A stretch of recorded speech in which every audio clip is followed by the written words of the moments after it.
नमस्कार। आज की बात में आपका स्वागत है। आजकल हर तरफ कोरोना को लेकर लोग परेशान हैं।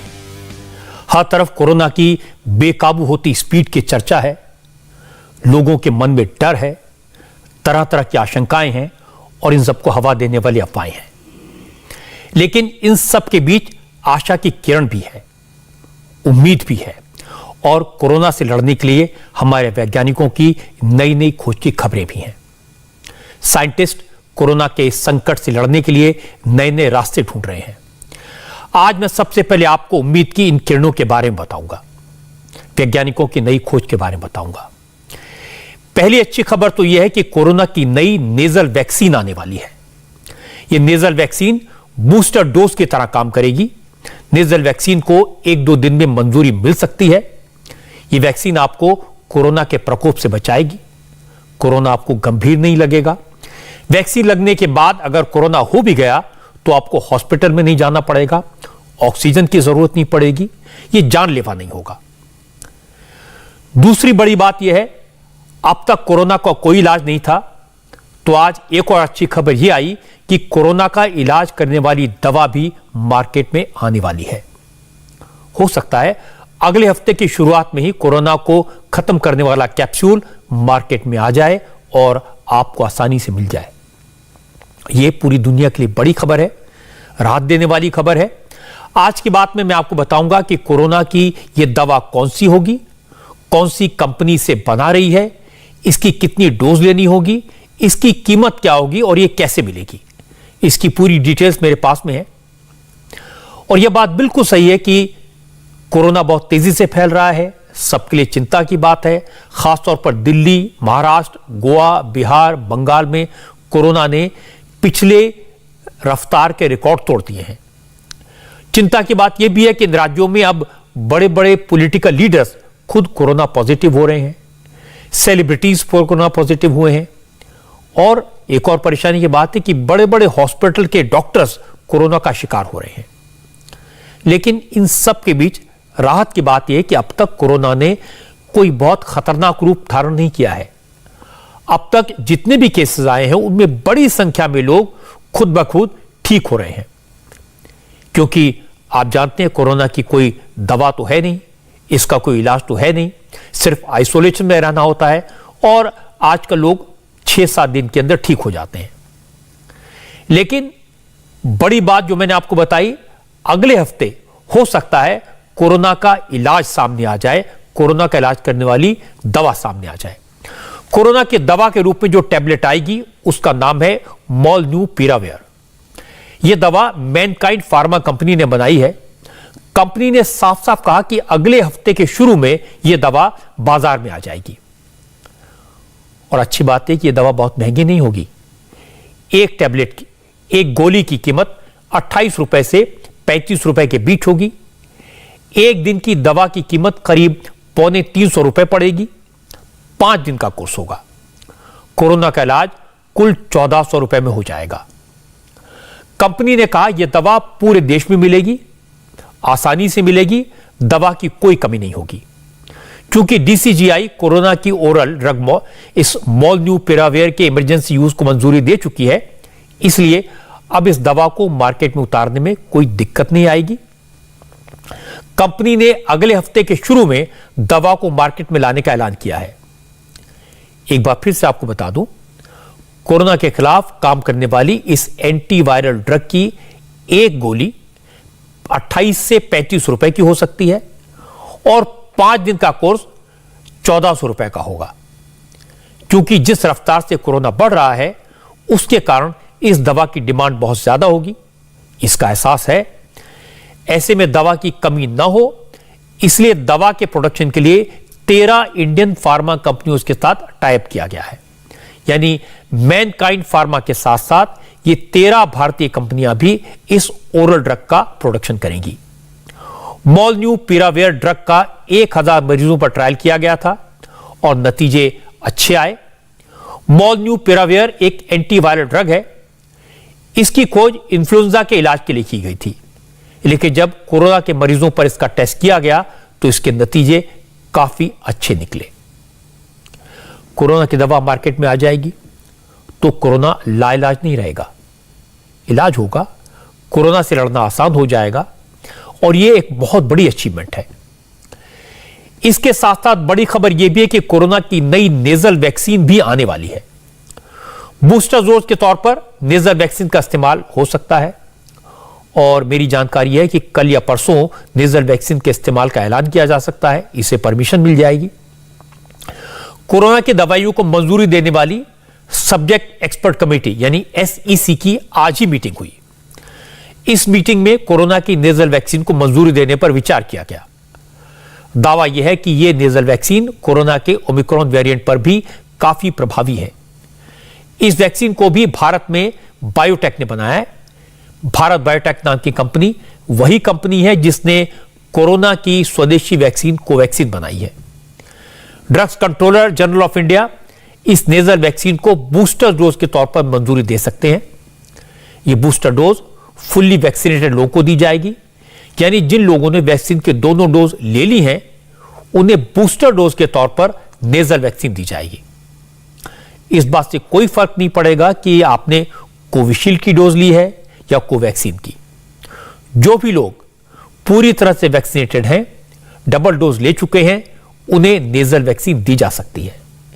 इस वैक्सीन का नाम क्या है यह अभी तय नहीं हुआ है। इसे कोड नेम दिया गया है BBV154।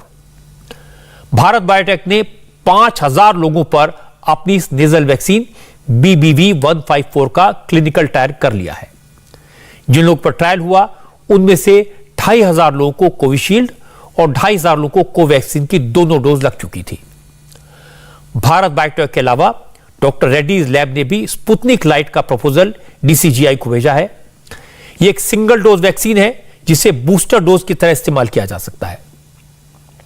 डॉक्टर रेड्डीज ने स्पुतनिक लाइट का 3rd फेज का डेटा सरकार को दिया है और कहा कि Sputnik light booster vaccine corona virus के ओमिक्रॉन वेरिएंट के खिलाफ असरदार है। इस वैक्सीन की बूस्टर डोज को लेने के बाद कोरोना के गंभीर संक्रमण और हॉस्पिटल में एडमिट होने की आशंका बहुत बहुत कम हो जाती है। हालांकि अभी सरकार ने स्पुतनिक लाइट के डेटा को स्टडी किया है और इसके बाद इसे परमिशन दी जाएगी, इस पर विचार चल रहा है। लेकिन भारत बायोटेक की जिस नेजल वैक्सीन को बूस्टर डोज के तौर पर जल्द मंजूरी मिल सकती है उस पर काम काफी पहले से चल रहा था।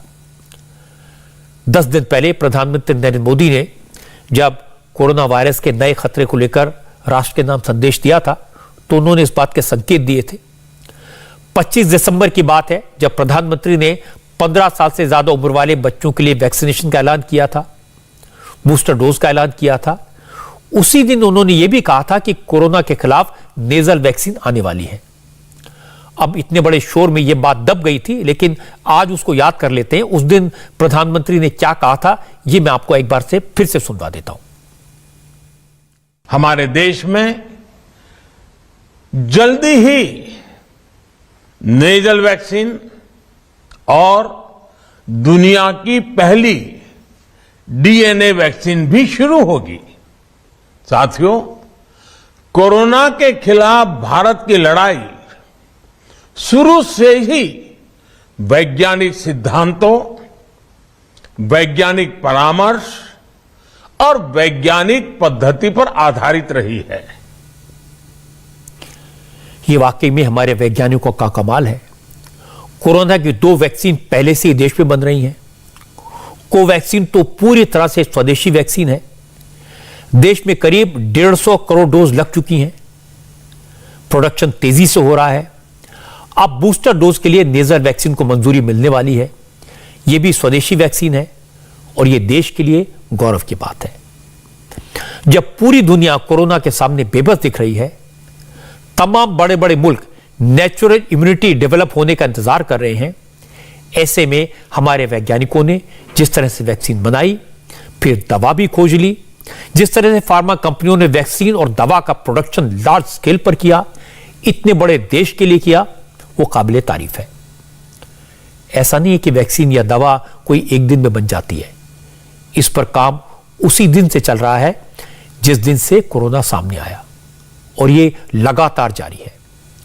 दुनिया में कोरोना वैक्सीन की जितनी डोज लगी हैं उसमें से आधी से ज्यादा भारत में बनी थी, मेड इन इंडिया थी। इस संकट की घड़ी में हमारा देश दुनिया का मददगार बना। कल से देश में बच्चों का वैक्सीनेशन शुरू हुआ है। 15 से 18 साल के बच्चों की कुल आबादी करीब 7 करोड़ है। कल पहले ही दिन 40 लाख से ज्यादा बच्चों ने वैक्सीन की डोज ली थी। आज दूसरे दिन भी 40 लाख से ज्यादा बच्चों ने बड़े उत्साह के साथ वैक्सीन की डोज ली। इस स्पीड से वैक्सीनेशन हुआ तो 15 से 18 साल के सभी बच्चों को 20 दिन में वैक्सीन लग जाएगी और यह बड़ी उपलब्धि है। देश के बच्चे अपना फर्ज समझ रहे हैं, वो अपनी ड्यूटी निभा रहे हैं और इस मामले में हमारे देश के नेताओं को बच्चों से थोड़ा सीखने की जरूरत है, क्योंकि उन्हें भी बहुत सावधान रहने की जरूरत है। वो पब्लिक लाइफ में है। मैं ये बात इसलिए कह रहा हूं क्योंकि कई राज्यों में बड़े बड़े पॉलिटिकल लीडर्स, बड़े बड़े नेता कोरोना का शिकार हो रहे हैं। यूपी, पंजाब, उत्तराखंड, गोवा और मणिपुर में चुनाव होने वाले हैं। जबरदस्त कैंपेन हो रहा है। सभी पार्टियों के नेता बड़ी बड़ी रैलियों में हिस्सा ले रहे हैं, रोड शो कर रहे हैं, लेकिन चूंकि पब्लिक लाइफ की मजबूरी है, वो कोरोना का शिकार भी हो रहे हैं। दिल्ली के मुख्यमंत्री अरविंद केजरीवाल 4 दिन से पंजाब और उत्तराखंड में रैलियां कर रहे थे। आज उनकी कोरोना रिपोर्ट पॉजिटिव आई। महाराष्ट्र में तो 13 मंत्री कोरोना पॉजिटिव हैं। आज ये महाराष्ट्र के सीनियर लीडर और पीडब्ल्यूडी मिनिस्टर एकनाथ शिंदे ने भी अपने कोरोना पॉजिटिव होने की खबर दी। महाराष्ट्र में बाला साहब थोराट, वर्षा गायकवाड़ जैसे कई सीनियर मिनिस्टर्स कोरोना की चपेट में आ गए हैं। तृणमूल कांग्रेस नेता डेरेक ओब्रायन और बाबुल सुप्रियो भी कोरोना का इलाज कर पा रहे हैं। केंद्र सरकार में मंत्री डॉक्टर महेंद्रनाथ पांडे, बिहार के पूर्व मुख्यमंत्री जीतनराम मांझी, कर्नाटक के शिक्षा मंत्री बीसो नागेश, छत्तीसगढ़ के हेल्थ मिनिस्टर टीएस सिंहदेव और कांग्रेस के मीडिया इंचार्ज रणदीप सुरजेवाला भी कोरोना पॉजिटिव हैं। सबसे ज्यादा खतरा उन राज्यों में है जहां चुनाव होने वाले हैं। चुनाव आयोग ने साफ कर दिया कि कोरोना की वजह से चुनाव तो नहीं टाले जाएंगे, लेकिन नेताओं से अपील की है कि चुनावी रैलियों के दौरान कोविड प्रोटोकॉल का ध्यान रखा जाए। हालांकि जब तक इलेक्शन कमीशन चुनावी रैलियों के लिए गाइडलाइंस जारी नहीं कर देता, तब तक रैलियां इसी तरह चलती रहेंगी। आज सुबह सुबह अरविंद केजरीवाल ने ट्वीट करके बताया कि उनकी कोरोना टेस्ट रिपोर्ट पॉजिटिव आई है। उन्हें कोरोना के हल्के सिम्टम्स थे, अब वो होम आइसोलेशन में है। केजरीवाल ने कल ही देहरादून में पब्लिक मीटिंग की थी। 2 दिन पहले वो पंजाब में रोड शो कर रहे थे और आज केजरीवाल कोरोना पॉजिटिव हुए। अब उन्होंने अपने संपर्क में आए लोगों से टेस्ट कराने की अपील की है, लेकिन मुश्किल काम है। जो लोग केजरीवाल के संपर्क में आए होंगे, उनकी संख्या काफी बड़ी है। इतनी बड़ी तादाद में सबका टेस्ट कराना संभव नहीं हो सकता। बहुत सारे ऐसे लोग हैं जिन्हें पता ही नहीं होगा, क्योंकि कोई सिम्टम्स नहीं है। और दिल्ली में तो कोरोना के केस तेजी से बढ़ ही रहे हैं। इसके लिए तेजी से एक्शन भी लिया जा रहा है, लेकिन कोरोना पॉजिटिव होने की वजह से केजरीवाल आज डीडीएमए की मीटिंग में हिस्सा नहीं ले पाए। आज इस मीटिंग में दिल्ली में तमाम तरह की पाबंदियां लागू करने के फैसले किए गए। अब दिल्ली में वीकेंड पर कर्फ्यू रहेगा और यह फैसला इसलिए लेना पड़ा क्योंकि पिछले 24 घंटे में दिल्ली में कोरोना के 5,481 नए केसेस सामने आए, जबकि 3 लोगों की मौत हुई है। एक दिन में 3 लोगों की मौत होना इसलिए चिंता की बात है क्योंकि आखिरी बार कोरोना की वजह से एक दिन में 3 लोगों की मौत अगस्त के महीने में हुई थी। कोरोना पॉजिटिविटी रेट भी बढ़कर करीब 8.5% हो गया है, जो कल 6.5% था। इसलिए दिल्ली सरकार ने वीकेंड में कर्फ्यू लगाने, सरकारी दफ्तरों में वर्क फ्रॉम होम लागू करने का फैसला किया। हालांकि सरकार ने अभी ऐलान कर दिया है कि मेट्रो और डीटीसी बसें फुल कैपेसिटी में चलेंगी, पूरी क्षमता के साथ। दिल्ली सरकार ने 50 से ज्यादा बेड वाले हॉस्पिटल्स और नर्सिंग होम से 40% बेड कोविड पेशेंट के लिए रिजर्व रखने को कहा है। दिल्ली में सैटरडे और संडे को यानी वीकेंड्स पर अब कर्फ्यू रहेगा, तो लोगों से अपील है कि कर्फ्यू के दौरान बाहर ना निकलें। बहुत ज़रूरी होने पर हॉस्पिटल या कोई बहुत एसेंशियल ज़रूरत पर ही बाहर निकलें, लेकिन सैटरडे संडे को कर्फ्यू का पालन करें, घर में रहें, वर्क फ्रॉम होम करें या परिवार के साथ बैठें। दूसरा, केसेस ना बढ़ें, इसलिए ये भी फैसला लिया गया कि जितने भी गवर्नमेंट ऑफिसेज हैं उनमें एसेंशियल सर्विस वाले ऑफिसेज को छोड़कर सबको अभी दफ्तर आने से मना किया जाएगा और केवल ऑनलाइन या वर्क फ्रॉम होम कराया जाएगा। तो government offices work from home mode पे रहेंगे या ऑनलाइन मोड पे रहेंगे। प्राइवेट ऑफिसेज को 50% अलाउ किया जाएगा, वो 50% कैपेसिटी ऑफलाइन रखें और 50% ऑनलाइन या वर्क फ्रॉम होम रखें। एक और समस्या अभी पिछले दिनों में आ रही थी कि जो हमारे बस स्टॉप्स हैं दिल्ली में, लोग क्योंकि किसी न किसी काम से बाहर निकल ही रहे हैं, तो जो बस अड्डे हैं, बस स्टॉप्स हैं, बस स्टैंड हैं छोटे छोटे, और जो मेट्रो के स्टेशंस हैं, वो सुपर स्प्रेडर बनने का खतरा आ रहा था, क्योंकि आधी संख्या कर दी गई थी मेट्रो में कैपेसिटी की और साथ साथ बसेस में भी कैपेसिटी की, वो आधी कर दी गई थी संख्या, और उसकी वजह से मेट्रो स्टेशंस पर बहुत लंबी लंबी लाइनें लग रही थी, बस स्टॉप्स पर बहुत लंबी लंबी लाइन लग रही थी, वहां भीड़ हो रही थी, कई जगह भीड़ अनियंत्रित भी हुई, और ऐसे में कोरोना ओमिक्रॉन जो है वो सुपर स्प्रेड हो सकता है वहां से। इसलिए इसको देखते हुए ये भी फैसला लिया गया कि बसें और मेट्रो पूरी कैपेसिटी पे चलेंगी, लेकिन एक भी व्यक्ति को बिना मास्क के अंदर अलाउ नहीं किया जाएगा। दिल्ली सरकार के वीकेंड कर्फ्यू के फैसले से व्यापारी नाराज हैं। दुकानदारों का कहना है कि वैसे ही 2 साल से धंधा चौपट था, अब धीरे धीरे जिंदगी पटरी पर लौट रही थी तो सरकार ने फिर से पाबंदियां लगा दी। व्यापारियों को कहना है कि नेताओं की रैलियों के वक्त क्या कोरोना छुट्टी पर चला जाता है? रैलियों पर तो रोक नहीं है, नेताओं की दुकान चल रही है और व्यापारियों की दुकान बंद कराई जा रही है, ये ठीक नहीं है। मिडिल क्लास के दुकानदार हैं, वो ऑलरेडी मरे हुए हैं आज 3 साल से, उसके बाद इस लॉकडाउन की वजह से। मगर ये जो चल रहा है शनिवार इतवार, ये गलत है। जो चंडीगढ़ में इतनी बड़ी रैली निकाली है केजरीवाल जी ने, तो वहां क्या कोरोना या जो ओमिक्रॉन जो भी है छुट्टी पे था क्या? हफ्ते में 2 दिन लॉकडाउन लगाने से बाकी 5 दिन तो खुला रहेगा, बाकी 5 दिन तो फिर वही भीड़ रहेगी। 2 दिन के लॉकडाउन लगाने से कुछ फायदा नहीं होने वाला।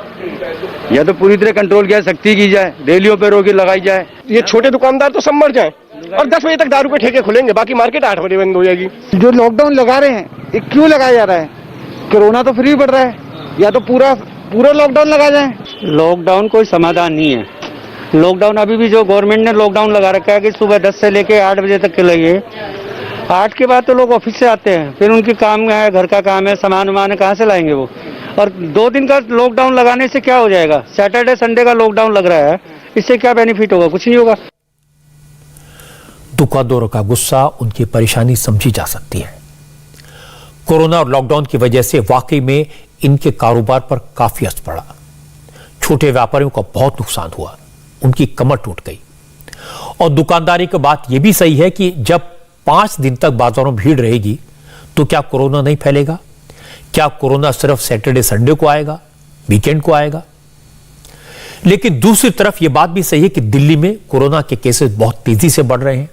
एक तरह से कोरोना ब्लास्ट हो रहा है, लेकिन बाजारों का हाल देखकर लगता है कि किसी को कोई चिंता नहीं है, कोई डर नहीं है।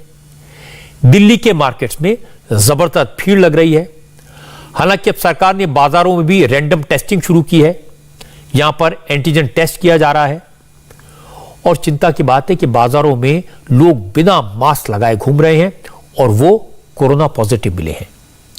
हमारे संवाददाता भास्कर मिश्रा ने बताया कि दिल्ली के लाजपत नगर मार्केट में दोपहर तक 250 लोगों का टेस्ट किया गया, जिनमें से 5 कोरोना पॉजिटिव पाए गए। कोरोना के बढ़ते मामले को देख के राजधानी दिल्ली में अलग अलग मार्केट प्लेस में इस तरह से टेस्टिंग बूथ लगाया गया है। मैं इस वक्त लाजपत नगर सेंटर मार्केट में हूं और यहां पे बिल्कुल एंट्री पॉइंट की जगह पे आप देख सकते हैं सिविल डिफेंस और पैरामेडिक के स्टाफ है। यहां पे एक बूथ बनाया हुआ है और उसके बाद जो लोग ऐसे संभावित दिखते हैं या जिनको खुद ऐसा लग रहा है कि सर्दी खांसी बुखार है या जुकाम है, तो वो लोग खुद से या टेस्ट करवाते हैं या कुछ लोगों को सिविल डिफेंस के द्वारा भी यहाँ पे लाया जाता है और टेस्ट किया जाता है। ये एंटीजन टेस्ट है, कुछ ही देर में रिपोर्ट पता चल जाती है। अगर अभी की बात करें तो सुबह से लेके अभी तक 250 लोगों का टेस्ट हुआ है, जिसमें से 5 लोग पॉजिटिव पाए जा चुके हैं और ऐसे जो भी पॉजिटिव पाए जाते हैं उनका डेटा जो संबंधित डीएम ऑफिस है उनको शेयर किया जाता है और उनको होम आइसोलेशन का सुझाव दिया जाता है। तो ये दरअसल जितने भी मार्केट प्लेस हैं, भीड़ भाड़ वाले प्लेस हैं, वहां पे ये सुविधा की गई है जिससे कि पता चल पाए कि जो लोग मार्केट प्लेस में आ रहे हैं, इस बाजार में आ रहे हैं खरीदारी के लिए, शॉपिंग के लिए, वो पॉजिटिव तो नहीं है और अगर पॉजिटिव हैं तो उनके सैंपल को अलग कर दिया जाता है, उनको होम आइसोलेशन में रहने का सुझाव दिया जाता है। दिल्ली के कई मार्केट से ऐसी ही रिपोर्ट्स हमें मिली हैं, लेकिन इतना समय नहीं कि सारे मार्केट का हाल बताया जाए। एक एग्जांपल मैंने आपको दिया है, क्योंकि कोरोना का जो रफ्तार है, जो तेजी है, वो सिर्फ दिल्ली में नहीं है, कई राज्यों में है और सबसे ऊपर है महाराष्ट्र। महाराष्ट्र कोरोना के मामलों में नंबर 1 है। महाराष्ट्र में पिछले 24 घंटे में कोरोना के 18,466 नए केसेस सामने आए, जबकि 20 लोगों की मौत हुई। महाराष्ट्र का यह फिगर कितना बड़ा है, इससे आप इस तरह भी समझ सकते हैं कि देश में, पूरे मुल्क में पिछले 24 घंटों में कोरोना के 37,379 नए मामले सामने आए। 124 लोगों की कोरोना से मौत हुई। इनमें से करीब 50% यानी आधे से ज्यादा केस अकेले महाराष्ट्र के हैं। मुंबई में प्रॉब्लम और भी बड़ी है। महाराष्ट्र में एक दिन में कोरोना के जो 18,000 से ज्यादा नए केसेस सामने आए हैं, उनमें अकेले मुंबई का हिस्सा 10,860 मरीजों का है। मुंबई में आम और खास सब कोरोना का शिकार हो रहे हैं। मैंने आपको थोड़ी देर पहले बताया था कि महाराष्ट्र के 13 मिनिस्टर्स और 70 एमएलएस कोरोना पॉजिटिव हैं। इसके अलावा कई एमपीज और बड़े बड़े लीडर और सरकार के बड़े बड़े अफसर भी कोरोना की चपेट में आए हैं। महाराष्ट्र के डिजास्टर मैनेजमेंट मिनिस्टर ने कहा, यह सही है कि महाराष्ट्र में वायरस का विस्फोट हुआ है, लेकिन लॉकडाउन नहीं लगेगा, अभी इसकी जरूरत नहीं है। आता 13 मंत्री कोरोना पॉझिटिव्ह आहे राज्यातील, जवळपास 70 आमदार पॉझिटिव्ह झालेले हैं। महाराष्ट्र के 13 मंत्री और 70 विधायक कोरोना पॉजिटिव पाए गए हैं। कोरोना के मरीजों की संख्या 13,000 के पार हो चुकी है। ओमिक्रॉन की स्थिति काबू में है। पिछले 15 दिनों में जिस तरह केस बढ़े हैं, उसे देखते हुए कहा जा सकता है कि कोरोना की स्थिति विस्फोटक बनी है। हमने कई जरूरी कदम उठाए हैं, लेकिन संपूर्ण लॉकडाउन लगाने वाली स्थिति नहीं है। लॉकडाउन को लेकर मुंबई के मेयर किशोरी पेडनेकर से भी सवाल पूछे गए। उन्होंने माना कि मुंबई में कोरोना की सिचुएशन लगातार खराब हो रही है, लेकिन साथ ही यह भी कहा कि लॉकडाउन लगाने से आम लोगों और कारोबारियों को बहुत बड़ी परेशानी होती है, बड़ा नुकसान होता है। इसे देखते हुए किशोरी पेडनेकर ने लोगों से अपील की है कि अगर वो परेशानी से बचना चाहते हैं तो कोरोना के नियमों का पालन करें, जिससे सख्त फैसले लेने को मजबूर न होना पड़े। हर एक लोगों को जो डर है वो सही है। लॉकडाउन किसी को भी नहीं चाहिए। दस्तूरखुदा मुख्यमंत्री भी कह रहे लॉकडाउन नहीं चाहिए, तो भी लॉकडाउन नहीं चाहिए। ये अकेले मुख्यमंत्री, अकेले इकबाल चहल आयुक्त बोल के नहीं होगा। तो हम सबको मिलके जो मास्क का लगाना जरूरी है, 2 वैक्सीन लेना जरूरी है, हम भीड़ में नहीं जाना, भीड़ नहीं बनाएंगे, ये सब करते तो हम बच सकते। तो हर एक नागरिक आज भी लिखते हैं भर भर, ये नहीं चाहिए, वो नहीं चाहिए, बराबर है, नहीं चाहिए। क्योंकि आज अभी हमारा जो मुंबई का है वो अभी थोड़ा सा उभर रहा है। अब तुरंत ये होता है तो बहुत ही खराब घर घर में अवस्था हो जाएगी। मुंबई में कॉर्डेलिया क्रूज के शिप की बहुत चर्चा है। ये शिप गोवा में था, इसमें कोरोना का विस्फोट हुआ। आज ये शिप वापस मुंबई पहुंच गया। 5 दिन से यह शिप गोवा के पास समुद्र में खड़ा था। 66 कोरोना के पेशेंट मिले तो गोवा सरकार ने इस क्रूज के पैसेंजर्स को गोवा में उतरने से रोक दिया। अब ये शिप वापस मुंबई पहुंच गया है, तो भी इसमें सवार पैसेंजर्स को क्रूज से बाहर आने की इजाजत नहीं दी गई है। इसके कारण क्रूज में सवार लोगों ने जबरदस्त हंगामा किया।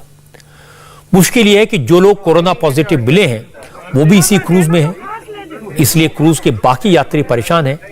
उन्हें भी कोरोना का डर सता रहा है। लेकिन प्रशासन ने साफ कह दिया कि जब तक सबका दोबारा कोविड टेस्ट नहीं हो जाता, जब तक सबके कोविड टेस्ट की रिपोर्ट नहीं आ जाती, तब तक किसी को क्रूज से नीचे उतरने की परमिशन नहीं दी जाएगी। अब ये शिप मुंबई के कोस्ट लाइन में खड़ा है और बीएमसी इसमें सवार लोगों का आरटीपीसीआर टेस्ट करवा रही है। जिन लोगों की रिपोर्ट नेगेटिव आएगी उन्हें भी 1 हफ्ते तक होम क्वारंटीन में रहना होगा। 1 हफ्ते बाद दोबारा टेस्ट कराना होगा। जिन लोगों की रिपोर्ट पॉजिटिव आएगी उन्हें शहर के होटल्स में क्वारंटीन किया जाएगा और खर्च खुद मरीज को उठाना होगा। इस दौरान आज कॉर्डेलिया शिप मैनेजमेंट की तरफ से भी एक स्टेटमेंट आया जिसमें कहा गया कि वो गवर्नमेंट अथॉरिटीज का पूरा सहयोग कर रहे हैं। बयान में यह भी कहा गया कि शिप में उन्हीं लोगों को आने की मंजूरी दी गई थी जिन्होंने शिप पर आने से 48 घंटे पहले आरटीपीसीआर टेस्ट करवाया था, जो पूरी तरह वैक्सीनेटेड थे। शिप के क्रू मेंबर भी दोनों डोज ले चुके थे। इसके बावजूद कोरोना के केसेस सामने आ गए और अब सरकारी एजेंसियां जो कहेंगी वैसा ही किया जाएगा।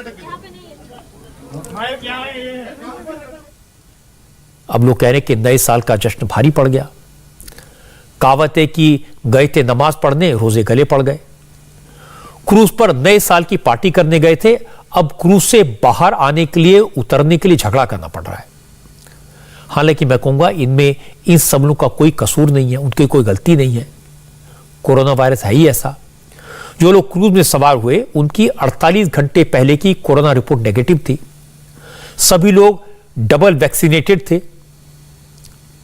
इसके बाद भी कोरोना क्रूज पर पहुंच गया और नए साल की शुरुआत खराब कर दी। दिक्कत यही है, खतरा यही है कि जिससे कोरोना होता है उसमें से बड़ी तादाद में ऐसे लोग हैं उन्हें मालूम ही नहीं होता कि वो कोरोना वायरस के कैरियर बन गए।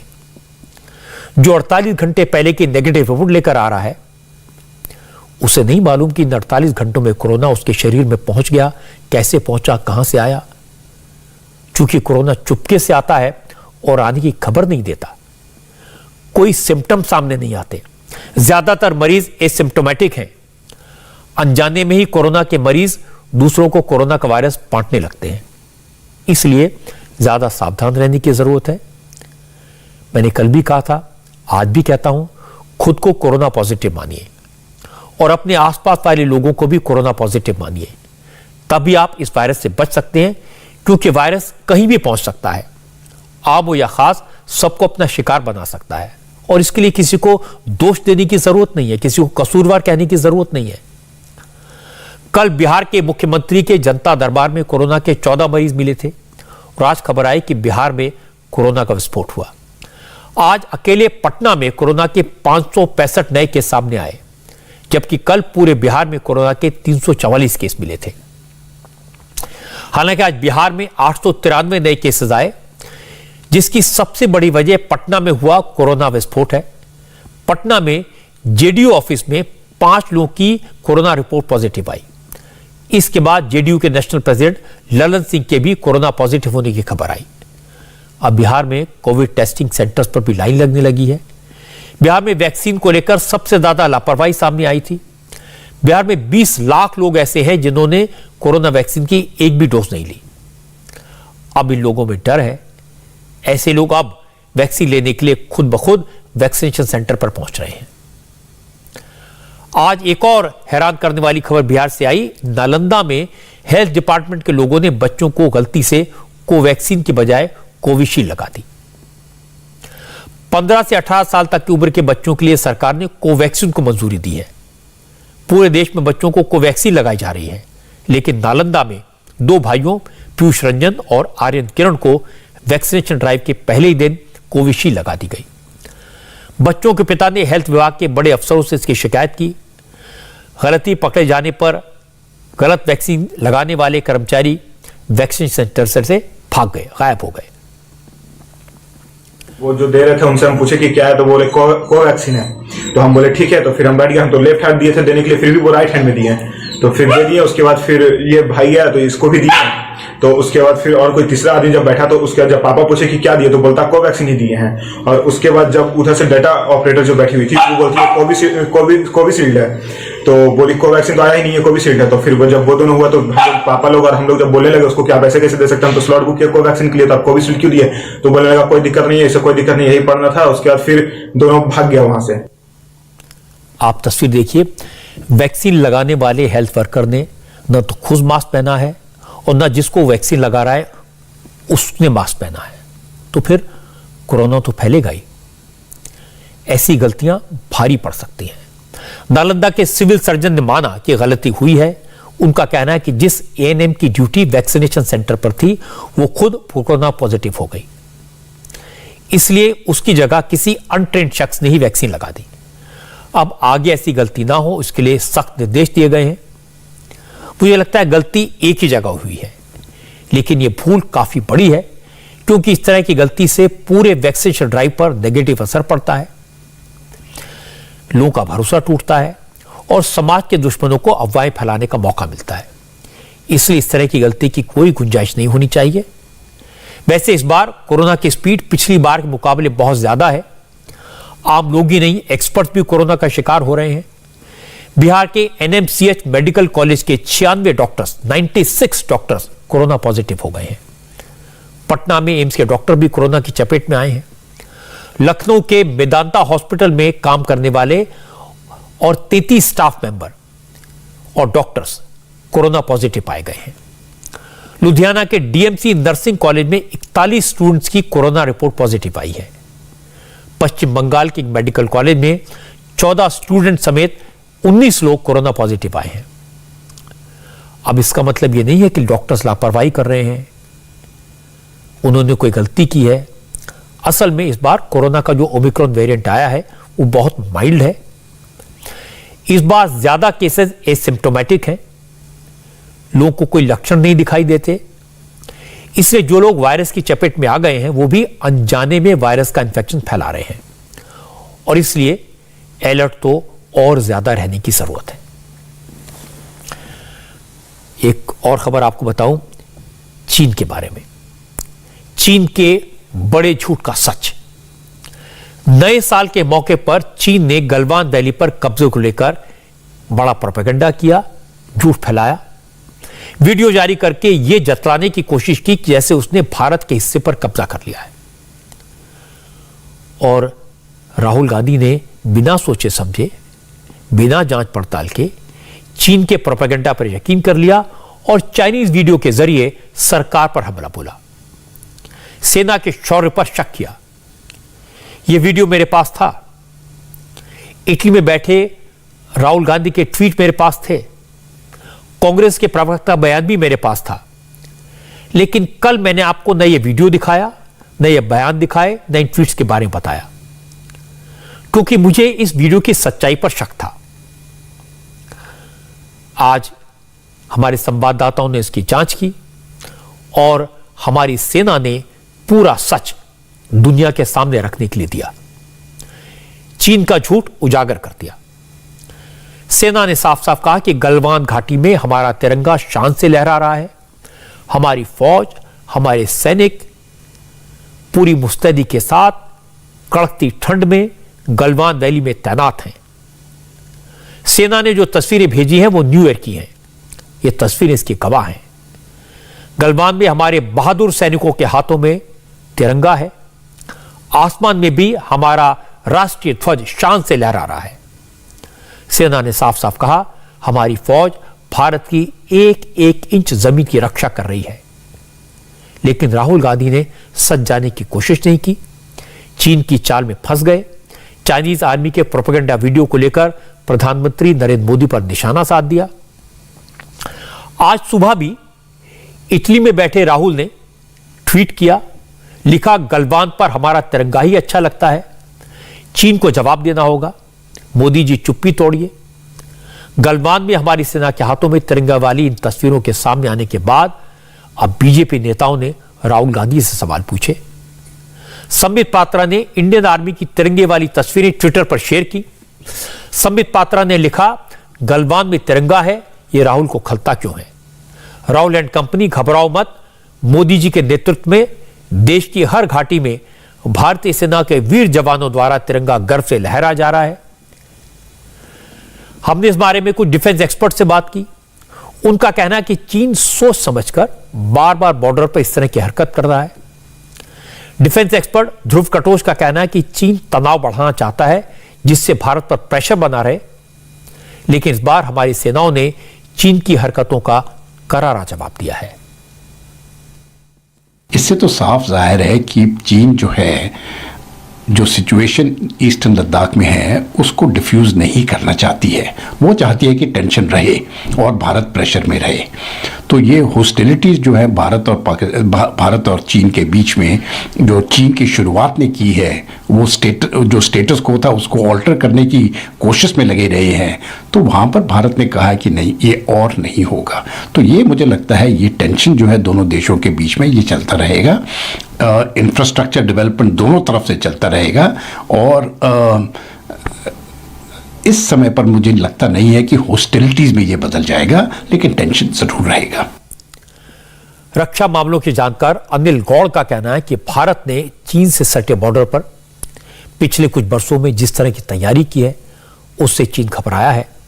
उसे लग रहा है कि कहीं भारत चीन पाकिस्तान के इकोनॉमिक कॉरिडोर को डिस्टर्ब न कर दे। हिंदुस्तान अब यही कर सकता है कि उसमें सिर्फ ये उसकी जो कार्रवाई है उसके खिलाफ अपने कार्रवाई रखे तैयार। चीन जो है अभी जिस हिसाब से लद्दाख के अंदर उसने जो अपने ट्रुप मूवमेंट की और अपना जो ट्रुप्स वगैरह बढ़ाए हैं, वो इसीलिए बढ़ाए हैं क्योंकि उसको लगता है कि हिंदुस्तान जो है, जो उसका चाइना पाकिस्तान इकोनॉमिक कॉरिडोर जो बना रहा है वो उसको थ्रेटन कर सकता है। वो इसीलिए क्योंकि अभी लेह से दौलताबाग ओल्डी की जो हमने ऑल वेदर रोड बना दी है, उसके अलावा जो हम लद्दाख के अंदर और भी जो इंफ्रास्ट्रक्चर तैयार कर रहे हैं, तो और हमने एडवांस लैंडिंग ग्राउंड जो है अपने वो भी तैयार कर लिए। तो उससे चीन को लगता है कि ये जो सारा कुछ हो रहा है हिंदुस्तान का, ये उसके जो चाइना पाकिस्तान इकोनॉमिक कॉरिडोर है उसको थ्रेटन करेगा। क्योंकि दौलताबाग ओल्डी जो है वो तकरीबन 20 किलोमीटर है काराकोरम पास से, और अगर हिंदुस्तान काराकोरम पास में जाके अपने आप को वहां बैठा ले तो वहां से वो पूरा का पूरा डोमिनेट कर लेगा जो इनकी मूवमेंट है। असल में गलवान वैली में हमारे बहादुर जवानों से पिटने के बाद चीन परेशान है। उसने अक्साई चिन और पैगोंग त्सो के इलाकों में भारत पर प्रेशर बनाने की पूरी कोशिश की थी, लेकिन कोई फायदा नहीं हुआ। अब पैगोंग त्सो पर चीन एक ब्रिज बना रहा है जिससे एलएसी तक पहुंचने के लिए उसे कम वक्त लगेगा। जो रास्ता पहले 200 किलोमीटर का था वो 50 किलोमीटर का रह जाएगा। एलएसी के आसपास चीन ने सड़कों का जाल बिछाया है, लेकिन वो इस बात से परेशान है कि इस बार भारत की तैयारी बराबरी की है। भारत की तरफ भी टनल्स, ब्रिजेस और सड़कों का निर्माण तेजी से हो रहा है। चीन ने सर्दी के मौसम में भी एलएसी के आसपास के इलाकों में 60,000 सैनिकों की तैनाती की है। पहली बार ऐसा हुआ है जब भारत ने भी 60,000 से ज्यादा फौजी सरहद पर तैनात कर रखे हैं। कड़कती ठंड है, मौसम खराब है, लेकिन हमारे बहादुर जवान डटे हुए हैं। चीन समझ गया कि भारत किसी भी परिस्थिति का मुकाबला करने के लिए तैयार है और भारत पीछे हटने वाला नहीं है। इसलिए अब चीन ने प्रोपेगेंडा वॉर का सहारा लिया है। और मुश्किल है कि राहुल गांधी जैसे नेता मोदी के विरोध के चक्कर में चीन के प्रोपेगेंडा में फंस गए, उसे आगे बढ़ाने लगे। ये ठीक नहीं है। चीन के मामले में राहुल गांधी ने कई बार मात खाई है। न जाने क्यों वो हमारी फौज से ज्यादा चीन की सेना पर यकीन करते हैं, और राहुल कई बार ऐसी गलती कर चुके हैं। मुझे लगता है उन्हें अपनी गलतियों से सीखना चाहिए। जब देश का सवाल हो, जब देश की सुरक्षा का सवाल हो, जब हमारी बहादुर फौज का सवाल हो, तो फौज के साथ, सरकार के साथ खड़ा होना चाहिए। वैसे आजकल ये ट्रेंड बन गया है कि सरकार कुछ भी करे, प्रधानमंत्री नरेंद्र मोदी जो भी कहें उसका विरोध करो, उसे या तो कम्युनल कलर दे दो या फिर जाति के और क्षेत्र के चश्मे से देखो। आज फिर यही हुआ। अब सूर्य नमस्कार को गैर इस्लामिक बताकर इसका विरोध किया जा रहा है। All India personal law board ने स्कूलों में मुस्लिम बच्चों से सूर्य नमस्कार न करने को कहा है। मुस्लिम पर्सनल बोर्ड का कहना है कि मुस्लिम छात्र छात्राओं को सूर्य नमस्कार करने के लिए मजबूर न किया जाए, क्योंकि इस्लाम इसकी इजाजत नहीं देता। किस्सा यह है कि केंद्र सरकार ने सभी राज्यों को चिट्ठी लिखकर कहा था कि आजादी की अमृत महोत्सव के कार्यक्रमों में हर सरकारी स्कूलों में 1 से 7 जनवरी तक सूर्य नमस्कार करवाए जाएं। 30 राज्यों में सूर्य नमस्कार की एक योजना चलाने का फैसला किया गया था, जिसके पहले चरण में 30,000 स्कूलों को शामिल किया गया था। कर्नाटक सरकार ने स्कूलों में सूर्य नमस्कार को लेकर सर्कुलर जारी किया, तो मुस्लिम संगठनों ने इसे स्कूल के भगवाकरण की साजिश बता दिया। आज मुस्लिम पर्सनल बोर्ड के महासचिव मौलाना खालिद सैफुल्लाह रहमानी ने बयान जारी करके कहा कि भारत एक धर्मनिरपेक्ष देश है, सेक्युलर कंट्री है। यहां बहुसंख्यक समुदाय के रीति रिवाज और पूजा पद्धति को सभी धर्मों के ऊपर थोपा नहीं जा सकता। मौलाना ने मुस्लिम छात्र छात्राओं को सूर्य नमस्कार के कार्यक्रमों से दूर रहने की हिदायत दे दी। सूर्य नमस्कार जो है वो इस्लामी अकीदे से टकराता है। मुसलमान जो है सूरज, चांद, सितारे और पहाड़, नदियां, ये सब चीज़ों को, ये सब अल्लाह की मखलूक हैं। ये कहीं भी माबूद के दर्जे में नहीं आती इस्लाम में, तो उनकी परस्तिश करना हराम है इस्लाम के नज़दीक, अकीदे तौहीद के खिलाफ है, मुनाफी है। तो मुस्लिम बच्चों पर, और मेरा मसला ये नहीं कि सिर्फ मुसलमान बल्कि बाज़ और मज़ाहिब भी, क्रिश्चियंस के अंदर भी ये चीज़ सही नहीं है, वो भी इसको माबूद नहीं समझते हैं।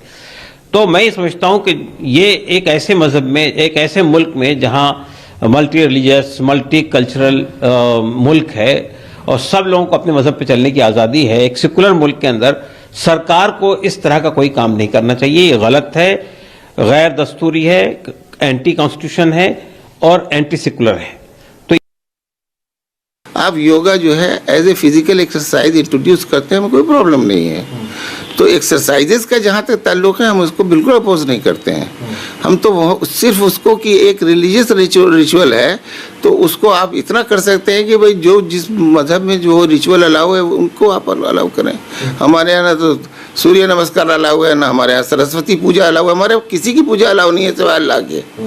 तो ये हमारा मजहब है, आप हमसे ये राइट कैसे छीन सकते हैं? तो ये तो बिल्कुल हमारे कॉन्स्टिट्यूशनल राइट के खिलाफ है। और वो भी स्कूलों के अंदर जहाँ छोटे बच्चे पढ़ते हैं, आप ज़बरदस्ती उनके ऊपर कोई मज़हब थोपना चाहते हैं, विच इज़ नॉट।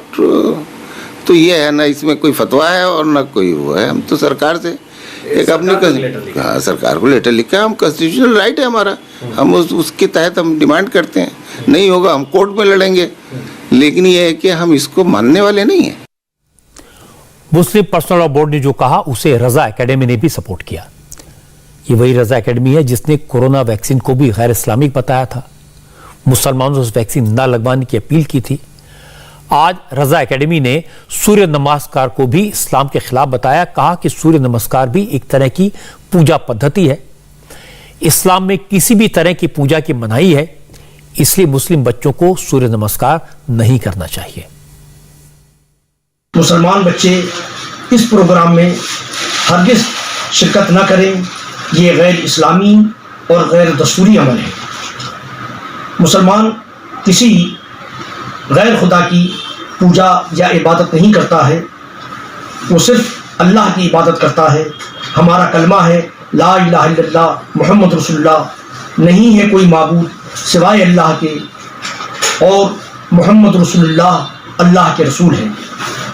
लिहाजा मुसलमान किसी गैर खुदा की पूजा नहीं कर सकता है, ये गैर दस्तूरी अमल है। हम हुकूमत से मुतालबा करते हैं कि वो इस ऑर्डर को फौरी तौर पर कैंसिल करें। जब मुस्लिम संगठनों ने इस तरह के बयान दिए, मुस्लिम पर्सनल बोर्ड ने सूर्य नमस्कार के खिलाफ चिट्ठी जारी कर दी, तो बीजेपी के नेता भी मैदान में आए। उत्तर प्रदेश में minorities affairs minister Mohsin Raza ने कहा कि सूर्य नमस्कार को जो लोग गैर इस्लामिक बता रहे हैं, असल में वो न इस्लाम को जानते हैं और न ही उन्हें यह पता है कि सूर्य नमस्कार क्या होता है।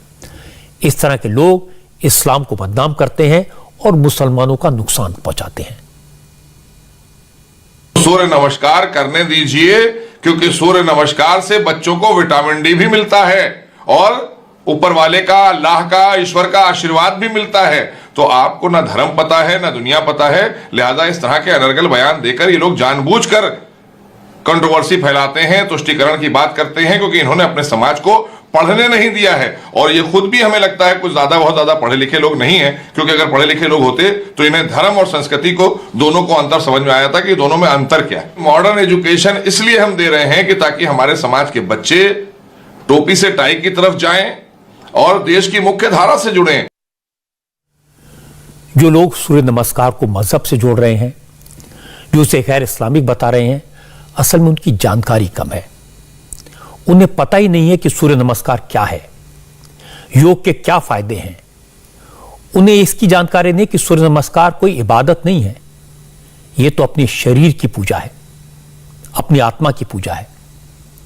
जो लोग सूर्य नमस्कार का विरोध कर रहे हैं उन्हें मैं बताना चाहता हूं कि पाकिस्तान में भी लोग सूर्य नमस्कार करते हैं, बड़ी संख्या में करते हैं।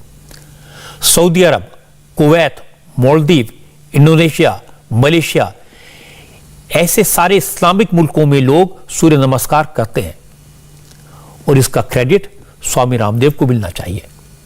स्वामी रामदेव ने योग को, सूर्य नमस्कार को पूरी दुनिया में फैलाया। अब तमाम मुल्कों में लोग योग सीख रहे हैं, सिखा रहे हैं और इसका फायदा उठा रहे हैं। अगर इसके बाद भी हमारे देश में कुछ मौलानाओं को अगर सूर्य नमस्कार का फायदा नजर नहीं आता तो उन्हें रोज सुबह 8 बजे इंडिया टीवी देखना चाहिए। स्वामी रामदेव रोज सुबह योग के फायदे बताते हैं, योग करके दिखाते हैं और कल सुबह भी स्वामी रामदेव इंडिया टीवी पर योग करेंगे।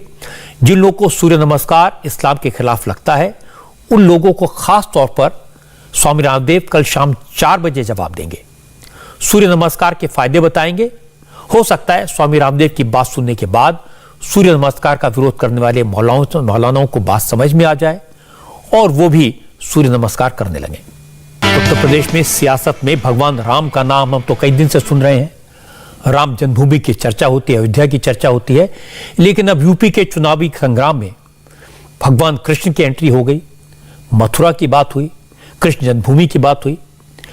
कल अखिलेश यादव ने कहा था कि श्री कृष्ण तो रोज उनके सपनों में आते हैं और रोज कहते हैं तुम्हारी सरकार बनने जा रही है। इस पर आज योगी आदित्यनाथ ने करारा जवाब दिया।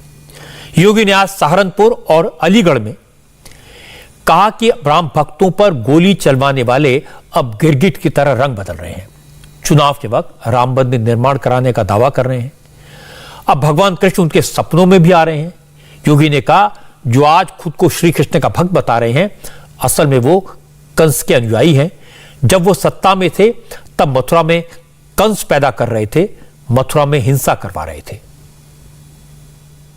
मैं जानता हूं जब यहां पर हम इस पावर प्रोजेक्ट का स्वयं उपस्थित होकर के लोकार्पण कर रहे हैं, कुछ लोगों को लखनऊ में सपने आ रहे होंगे और उनके सपने में भगवान कृष्ण आ रहे होंगे और कह रहे होंगे कि अरे अपनी नाकामयाबियों पर अब तो रो जाओ, जो कार्य तुम नहीं कर पाए वह बीजेपी की सरकार ने कर दिया है।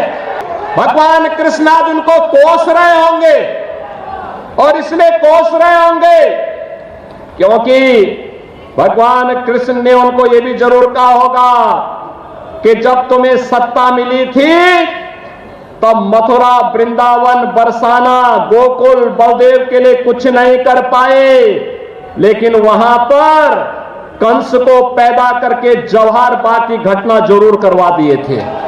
यानी ये हरकतें थी पिछली सरकार की। उनको भगवान कृष्ण से मतलब नहीं था, वे तो कंस के उपासक थे और कंस को ही पैदा भी करते थे और तब वही कंस जब पैदा होते थे तो जवाहर बाग की घटना भी घटित होती थी जिसमें एसपी सीटी मुकुल द्विवेदी भी शहीद हुए थे। आज की एक और बड़ी खबर आपको बता दूं, टेक्नोलॉजी का इस्तेमाल करके मुस्लिम महिलाओं का अपमान करने वाले आज पकड़े गए। बुल्ली बाई ऐप के जरिए महिलाओं का ऑनलाइन ऑक्शन करने का दावा करने वाले, सामाजिक कार्यकर्ताओं की फर्जी तस्वीरें अपलोड करने वाले 2 लोगों को मुंबई पुलिस ने गिरफ्तार किया है। यंगस्टर्स हैं दोनों। विशाल कुमार नाम के इंजीनियर स्टूडेंट को मुंबई पुलिस ने बेंगलुरु से पकड़ा, जबकि 18 साल की एक लड़की को उत्तराखंड के रुद्रपुर से गिरफ्तार किया गया। मुंबई पुलिस ने उत्तराखंड की आरोपी लड़की को उत्तराखंड की लोकल कोर्ट में पेश किया, जहां से उसे 4 दिन की पुलिस कस्टडी में भेज दिया गया। अब पुलिस इस लड़की को मुंबई लाने की तैयारी में है। बेंगलुरु से गिरफ्तार विशाल कुमार को मुंबई पुलिस ने आज बांद्रा कोर्ट में पेश किया। कोर्ट ने आरोपी को 10 जनवरी तक के लिए पुलिस कस्टडी में भेज दिया। असल में बुल्ली बाई ऐप नाम से एक ऑनलाइन एप्लीकेशन बनाया गया था। इस ऐप पर खास तौर पर मुस्लिम महिलाओं की तस्वीरें लगाकर उनके ऑक्शन का दावा किया जाता था। हैरानी की बात यह कि इस ऐप पर सिर्फ मुस्लिम महिलाओं की तस्वीर लगाई जा रही थी। पुलिस का कहना है कि बुल्ली बाई ऐप पर खालसा सुपरमैसिस नाम के एक अकाउंट से इसको इंट्रोड्यूस किया गया, जिससे ऐसा लगे कि आरोपी सिख समुदाय से जुड़े हैं। मुंबई में एक क्राइम रजिस्टर हुआ है और उसके तहत सोशल मीडिया पर ट्विटर हैंडल यूज़ करके बुलीबाई ऐप एक ऐप है जिसके माध्यम से कुछ सेलिब्रिटीज़ की और कुछ सोशल मीडिया पे एक्टिव महिलाओं की पिक्चर्स वायरल हुई है गलत कमेंट के साथ। तो उसी पे कार्रवाई करते हुए मुंबई पुलिस यहाँ आई थी और उन्होंने यहाँ पे भी एक लड़की को अरेस्ट किया है, उसका ट्रांजिट रिमांड दिया है, बाकी की कार्रवाई वो कर रहे हैं। इस लड़की का अकाउंट भी इस तरह की पिक्चर्स को वायरल करने के लिए यूज़ हुआ था। अभी लड़की ने मैम क्या किया? लड़की ने बताया कि वो जो जहाँ से ओरिजिनेट हुआ उससे भी वो कनेक्टेड है और एक और अरेस्टिंग मुंबई पुलिस कर चुके हैं, उससे भी वो कनेक्टेड है। जी जी। तो मोडस क्या थी इन लोगों की? मोडस ऑपरेंडी यही थी कि इनकी आइडियोलॉजी सेम है और इस तरह की हेट जो कमेंट्स हैं वो करते रहते हैं। यह आश्चर्य की बात है कि 18 साल की एक लड़की नफरत फैलाने का इतना बड़ा कारोबार चला रही थी, वो भी हाईटेक तरीके से। उसका असली पर्पस क्या था, मुझे लगता है पुलिस रिमांड में जब जांच होगी, पूछताछ होगी, तब पता चलेगा। इंडिया टीवी हर वक्त हर जगह डाउनलोड करने के लिए सर्च करें India TV news Google play store या ऐप स्टोर पर।